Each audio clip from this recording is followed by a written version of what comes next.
versos 22 ao 26.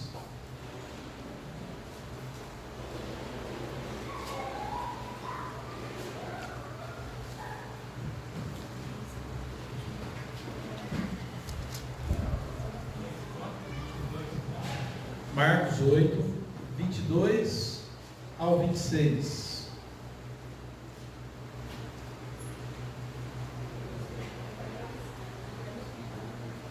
Mesmo a igreja assentada, farei a leitura, vocês poderão acompanhar. Então chegaram a Betsaida e lhe trouxeram um cego, rogando-lhe que o tocasse. Jesus, tomando o cego pela mão, levou-o para fora da aldeia e, aplicando-lhe saliva aos olhos e impondo-lhe as mãos, perguntou-lhe: vês alguma coisa? Este, recobrando a vista, respondeu: vejo os homens, porque como árvores os vejo andando. Então novamente lhe pôs as mãos nos olhos, e ele, passando a ver claramente, ficou restabelecido, e tudo distinguia de modo perfeito. E mandou Jesus embora para casa, recomendando-lhe: não entres na aldeia.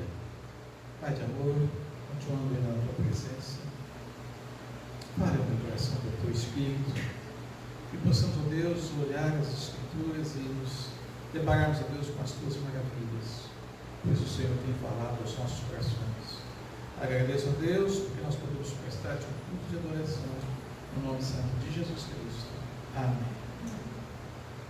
Meus queridos, vocês já tiveram o desprazer de conversar com pessoas negativistas? Lembro de uma irmã lá uma igreja que eu fui pastor. Quando nós íamos fazer visita a ela, nós dizíamos: nós vamos deixar para o último, faz a visita e vamos para casa. Porque a gente conseguia voltar triste, depressivo, de tanto que aquela mulher reclamava. E meus irmãos, Deus operou uma obra maravilhosa na vida daquela mulher, pois ela tinha um câncer, ela andava com a bolsa do lado, e Jesus a curou. E mesmo assim, em toda a sua vida, ou pelo menos em todo o tempo que nós estivemos lá, aquela mulher não sabia falar uma palavra de agradecimento. Por que eu estou dizendo isso? Porque nós estamos vendo aqui um quadro de um vilarejo, Betsaida. Corazim e Betsaida entraram aqui para a história como aldeias incrédulas. Você falou com pessoas sobre o Evangelho e muitas vezes essas pessoas não lhe deu ouvido. Falou mais de uma, mais de duas, e muitas vezes o que você ouve é recusas e até blasfêmias, né, Gustavo? Eu estava preparando a mensagem, lembrei de uma passagem que o Gustavo contou. Muitas vezes as pessoas soltam tantas blasfêmias, palavrões, que entristece o nosso coração. O que você deve proceder? Ignore-a. É o melhor que você tem a fazer.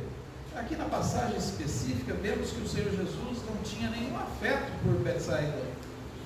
A incredulidade e dureza de coração de seus moradores afastaram a misericórdia e o amor de Deus para com os seus habitantes. Interessante como os antônimos são tão diferentes e caminham bem próximos: amor e ódio, o belo e o feio, o bom e o mal, fé e incredulidade. No ano passado eu trouxe uma mensagem à igreja falando sobre fé, e hoje gostaria de falar aos irmãos sobre incredulidade. Dá licença.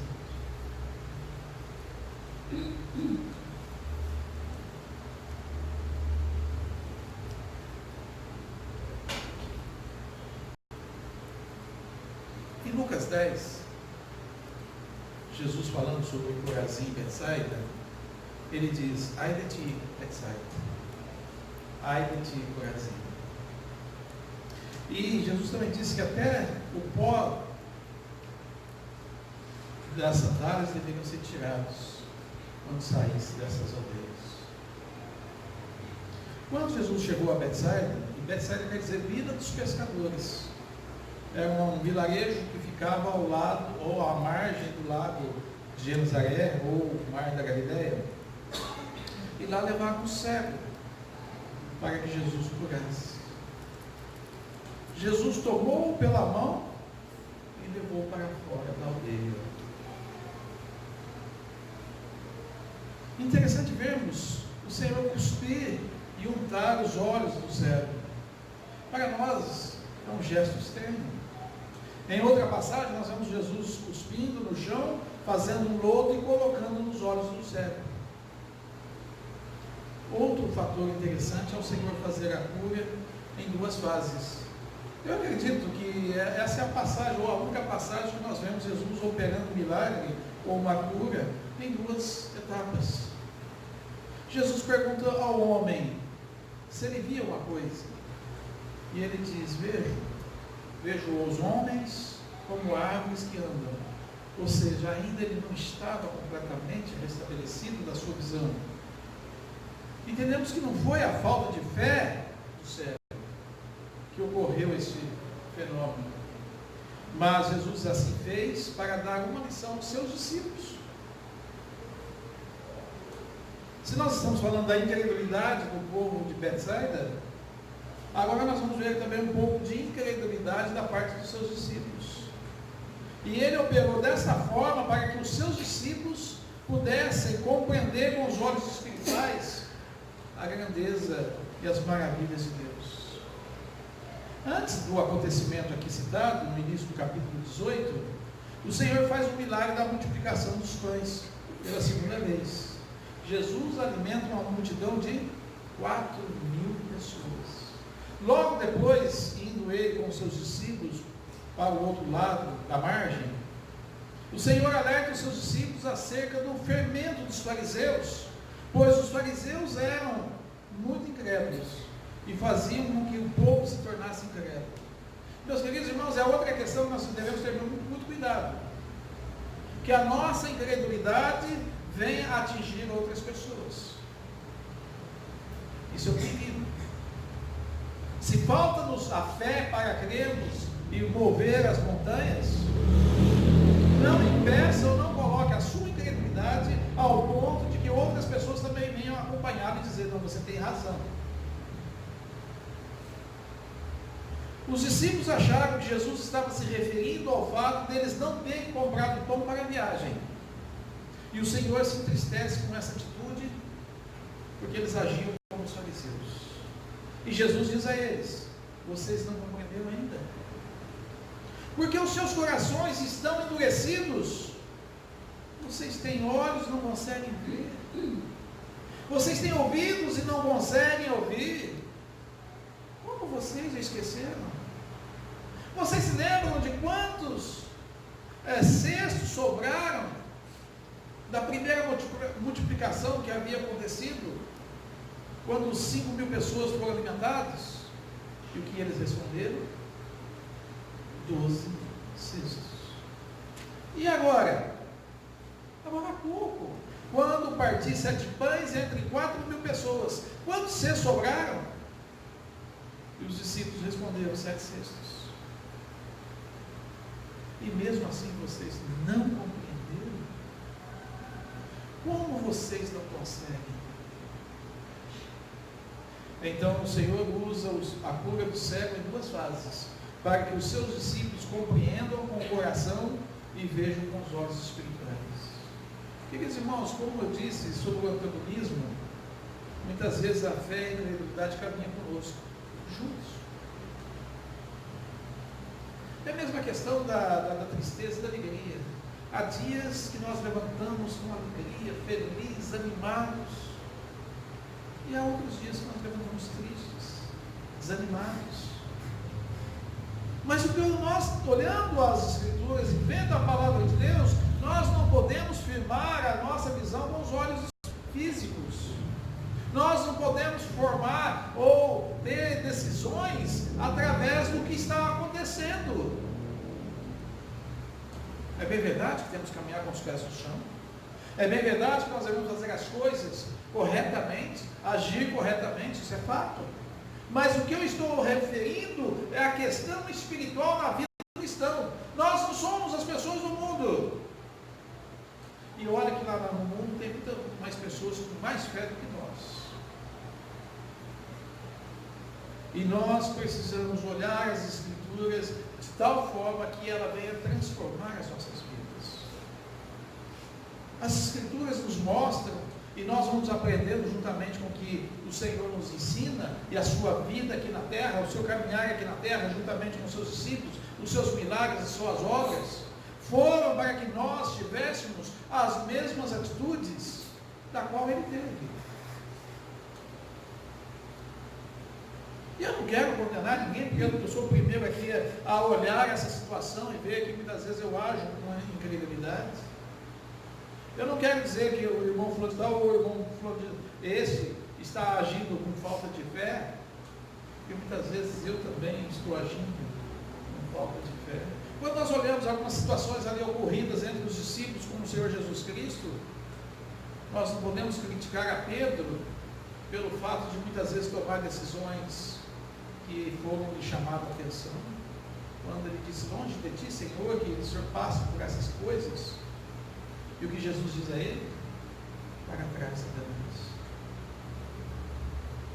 E outros fatores, outras coisas que nós vemos lá do João, por exemplo, que era o chamado discípulo do amor, quando ele fala para Jesus: o Senhor quer que a gente peça fogo do céu e consuma esses samaritanos? São atitudes que nós vemos lá dos discípulos, atitudes humanas, atitudes as quais nós muitas vezes tomamos no dia a dia. Então nós não temos nem condições de julgá-los e dizer que eles estavam errados, porque nós assim também procedemos. Mas, queridos irmãos, quando nós queremos ver o agir do Senhor, quando nós queremos que atitudes maravilhosas no nosso meio ocorram, é necessário que a gente pare de agir com credulidade e comece a olhar pelos olhos da fé. Eu sei que eu não posso, mas o meu Deus pode. E quando nós colocamos nas mãos de Deus, sabendo que Ele pode fazer ou não fazer, esse é o grande milagre na vida do cristão. O grande milagre na vida do cristão não é dizer: olha, Deus vai fazer isso, porque Deus vai fazer aquilo e eu quero que Deus faça. Não. O grande milagre é dizer: eu sei o que Deus pode fazer e eu estou pronto para aceitar aquilo que Deus vai fazer, seja bom ou ruim na minha visão. Nós não podemos criticar os discípulos por tais atitudes. Infelizmente acontece conosco direto. Muitas vezes eu me vejo no lugar dos discípulos agindo dessa forma. Muitas vezes nós esquecemos em quem nós depositamos a nossa fé. Esquecemos que a rocha é quem nos fortalece, e não nós mesmos. O Senhor conclui a cura, dando total restabelecimento da visão ao cego, que passa a ver claramente. Outrora ele via com problemas nos seus olhos, ele não conseguia discernir. Olha, estou vendo pessoas como árvores caminhando. Depois a cura perfeita, ele via claramente. Jesus quer nos ensinar e restaurar a vista dos cegos, fazer aleijados andarem, purificar leprosos e ressuscitar mortos. São maravilhas e são milagres. Mas Jesus também quer nos ensinar que o maior milagre, a maior maravilha que Deus opera na vida do ser humano é a salvação em sua vida. Meus queridos irmãos, muitas vezes, como eu disse, talvez até por falta de credibilidade, nós não colocamos a mão numa pessoa e dizemos, como Pedro e João disse, à porta do templo: não tem ouro, não tem prata, mas o que eu tenho te dou, levanta e anda. Mas algo nós podemos fazer. levar a mensagem de salvação aos perdidos. Falar do amor e da graça do Senhor Jesus Cristo. Isso o Senhor nos concedeu. E não concedeu ao pastor, Ele não concedeu a uma liderança, Ele não concedeu a algumas pessoas especiais, mas Ele concedeu a todos, a todo aquele que crê. Ide e anunciai o Evangelho do nosso Senhor e Salvador Jesus Cristo. Pois seja cego, seja aleijado, leproso, e até um que morreu e foi ressuscitado, todos, indistintamente, irão morrer. Mas aquele que nascer espiritualmente, mesmo que morra, viverá eternamente com o Senhor Jesus Cristo. Meus queridos irmãos, podemos e devemos buscar as bênçãos, os milagres que Jesus tem proposto a nós. O próprio Senhor nos ensina a ir e bater, pois quem vai encontra e quem bate, abrir-se-vos-á. É a palavra, as Escrituras que nos ensinam isso. Tiago e outros apóstolos nos incentivaram a orar pelos enfermos, saciar a fome dos famintos. Porém, devemos de todo o coração obedecer essa ordem. Ide e anunciar as boas novas do Evangelho. O povo está carente, o povo está necessitado. É interessante que quando nós estávamos lá treinando copos de água no evangelismo, nós vimos muitas pessoas ali precisando da salvação de Jesus Cristo. Eu estou falando no sentido de Jabuticabal. Eu tenho certeza, meus irmãos, que Jabuticabal não é Betsaida. Eu tenho certeza que Jabuticabal não é Corazim. Eu tenho certeza que Deus tem o melhor para as pessoas, para os habitantes dessas cidades. É a nós que Ele quer buscar. É a nós que Ele quer levar a mensagem. Nós vemos aqui no texto que algumas pessoas levaram aquele cego até a presença do Senhor Jesus Cristo. E quem são as pessoas aqui? Onde está o nome dessas pessoas que levaram aquele cego até Jesus? Não encontrei nome. Não foi relatado. Mas eles levaram aquele cego até a presença do Senhor Jesus Cristo. E nós podemos assim fazer. Nós podemos levar os cegos espirituais à presença do Senhor Jesus Cristo. Nós podemos ir anunciar, falar do Evangelho. Quando eu fiz a abertura falando sobre a questão, se você já falou uma ou duas vezes, ignore mesmo. Você já falou. Agora, quantas outras pessoas que estão ao nosso lado, que caminham conosco, que andam conosco, estão na escola conosco, estão no trabalho conosco, e nem sabem que nós somos cristãos, nem sabem que nós falamos do amor e da graça de Jesus Cristo. Irmãos, fuja de qualquer discussão religiosa, fuja de qualquer outra coisa que não vai levar a pessoa ao pleno conhecimento da graça salvadora do Evangelho, mas com ousadia e coragem, fale para eles das boas novas de Cristo. Devemos levar a mensagem salvadora a todos. Cegueira física ela é curada, cegueira espiritual também é. Amemos a Cristo a tempo e fora de tempo. Não vamos agir como Betsaida, nem como Corazim, ou como os discípulos, muitas vezes na incredulidade, e quando assim fizermos, vamos pedir perdão ao Senhor, e vamos entender que nós temos uma tarefa a ser executada, que nós podemos falar do amor do Senhor Jesus Cristo, nós podemos testemunhar do amor de Jesus. Nós não sabemos a oportunidade que nós temos, mas a oportunidade que Cristo nos concede que nós possamos fazer com que o nome do Senhor Jesus seja glorificado. Muitas questões aqui nessa passagem, eu preparando para falar aos irmãos, eu não conseguia compreender. Quem sabe no aviso ou Gustavo, numa próxima oportunidade, poderão trazer mais luz para nós sobre a questão de Jesus aplicar saliva nos olhos daquele cego. Por que o motivo? Porque ele tirou o cego de dentro da Betsaida e levou para fora, nós já sabemos, por causa da incredulidade do povo daquele vilarejo. Mas outras coisas, muitas vezes, eu pelo menos não consegui. Fiz uma pesquisa, procurei e não consegui achar algo que me satisfizesse a minha curiosidade. Mas uma coisa nós sabemos: Jesus assim fez. Ele curou de uma forma bem diferente. Ele não poderia ter dito: seja curado. Ou ele não poderia ter dito: a tua fé te salvou. Ou ele não poderia ter pego aquelas pessoas que levaram o cego até ele e dito: olha, vocês são homens de fé, parabéns. Como ele havia dito àqueles que pegaram o aleijado, subiram no telhado e desceram o aleijado até a presença do Senhor Jesus Cristo. E o que Jesus disse? Enalteceu, exaltou aqueles homens: olha, vocês são homens de fé. Mas muitas coisas nós não conseguimos compreender, mas o que nós compreendemos e sabemos é de que Jesus Cristo é o Senhor do Salvador, que Jesus salva as pessoas. E há muitas pessoas, meus irmãos, cegas, há muitas pessoas entristecidas por aí, há muitas pessoas querendo entregar-se à morte, tentando suicídio, e nós temos a chave da vitória. Nós podemos levar essas pessoas pela fé ao conhecimento do Evangelho. Que Deus abençoe os amados irmãos e que nós possamos, nessa jornada, caminhando, sempre olhando para o nosso autor e consumador, o Senhor Jesus.